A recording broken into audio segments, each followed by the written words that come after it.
This is a side-scrolling Metroidvania with Souls-like elements, and it throws you straight into a grim, dark fantasy world full of cursed enemies, eerie woods, and heavy, methodical combat.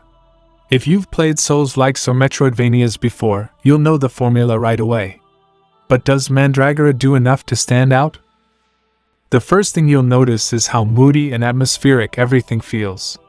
The foggy swamps, crumbling ruins, and twisted trees set a tone that feels gothic and oppressive.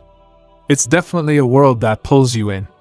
The layered environments give it a nice 2.5D depth that adds a bit of life to the otherwise bleak setting. Think Prince of Persia: The Lost Crown, but with a much darker tone.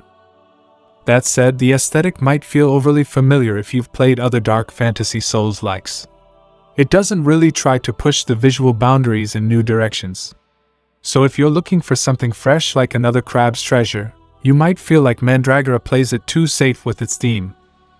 One big issue you might notice early on is the pacing of the world. Enemies are too spread out. You might run into a small group, fight them, and then just keep running for a minute before the next encounter. For a game that leans on combat, this can make things feel a little empty. There aren't many distractions either: no puzzles, no engaging platforming, no exciting collectibles between fights. Without enough meaningful things to do, these quiet stretches can feel more like filler than atmosphere. If the final game doesn't tighten up the pacing, this might become a real drag. Combat in Mandragora is where things get a bit more interesting. If you enjoy the rhythm of dodging, parrying, and striking with precision, you'll find a lot to like here. It doesn't go for speed but instead asks you to think before acting, similar to traditional Souls-like games. However, you might notice a slight delay after attacks, which can make things feel a bit sluggish. When you're deep in battle, even small input delays can throw off your timing. If the combat doesn't feel smooth, that's a problem, especially in a genre where every second matters. On the flip side, once you start syncing with the game's rhythm, the fights become much more satisfying. You're not just mashing buttons, you're reading patterns, managing space, and staying in control.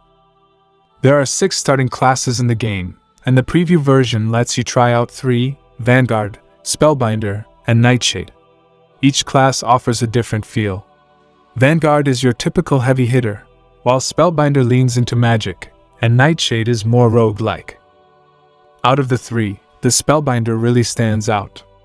Magic in this game can feel extremely powerful, and the Spellbinder's prick tree allows you to customize your build more than expected. You can go all-out glass cannon or tanky mage depending on how you want to play. There's also a decent layer of RPG systems: stat-based leveling, talent trees, and equipment upgrades. These systems give you enough control over your build without overwhelming you. It's not as deep as something like Elden Ring, but it gets the job done and adds enough flavor to make replaying with a different class worthwhile. When it comes to how Mandragora actually feels to play, it's got the basics down. You can feel the weight of your attacks, the tension in dodging, and the satisfaction in landing a perfect hit. A lot of games in this genre look the part but fail to deliver that crunchy, moment-to-moment gameplay. This one doesn't fall into that trap. It's not a fast-paced Metroidvania, and it's not a deeply tactical Souls-like either. It sits somewhere in the middle. You still need to read enemy patterns and use spacing well, but it's not going to punish you relentlessly unless you stop paying attention. Another interesting piece of the gameplay puzzle is how you manage resources. Healing and mana potions are crucial, and using the right ones at the right time makes a big difference. It's not just about brute force. You'll want to think about your setup, maybe tweak your loadout, or save certain potions for the tougher mini-bosses. It's too early to say if this system will grow deeper over time, but there are hints that the full game will require more thoughtful planning around consumables and gear choices. That could give Mandragora a bit more bite as things ramp up. Performance-wise, there isn't much to complain about. Animations are smooth, environments are detailed, and the sound design really helps drive the dark mood. The music is subtle but fits the world nicely. However, the sluggish input after attacks might frustrate players who are used to more fluid action games. Hopefully, the devs will polish that up before release.